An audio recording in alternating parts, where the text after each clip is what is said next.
But right now, I want to welcome to the show the editor of Officer.com, Mr. Frank Borelli. Frank, how you doing, sir? I'm good, Cam. How are you? I'm excellent. Thanks for coming on the program tonight. I wanted to have you on. National Police Week is in full swing now, and thousands of officers are in the D.C. area. I know it's a big week for you as well. We have been unbelievably busy, but it's all for a very good cause of honoring the fallen, made the ultimate sacrifice last year. Absolutely. And so for folks who aren't really aware of what Police Week is all about, I mean, there's a ton of activities that go on in Washington, D.C. this week, right? There is. You know, years back, and I'd have to look up the exact date, I think President Kennedy started it, but Congress declared May 15th Peace Officers Memorial Day to honor those who gave their life in the line of duty. And now there's an entire week of 4 to 5 days of events that occur around. It started with Blue Mass on the 8th. On the 15th, earlier this morning at 11 a.m., the National FOP actually had a memorial service on the west lawn of the Capitol building. President Obama actually spoke at it. And there are all kinds of events that do go on. I can list just so many of them. The Candlelight Vigil is pretty much the centerpiece of it, and it happens the 13th of every year. They have the Candlelight Vigil, and it's just a really moving ceremony. If you've never experienced 20,000 cops packed into one city square block, it's quite unique.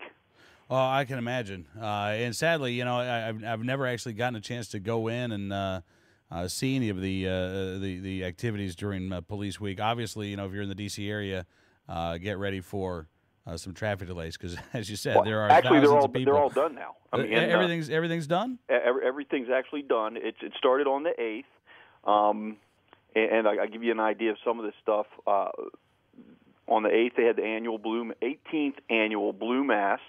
On the 12th, they had a jamboree. The Police Unity Tour, which is a major fundraiser for the memorial, came in. Hundreds of cops on bikes riding in from all over the country. Bicycles, that is, not motorcycles. Yeah. Law Enforcement United.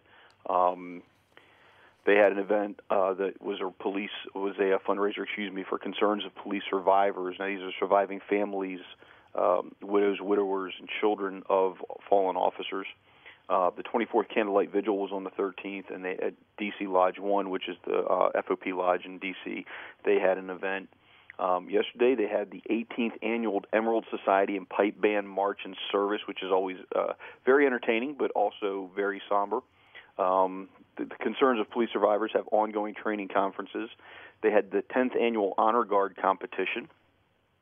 And then Washington National's Police Memorial Night occurred the evening of the 14th.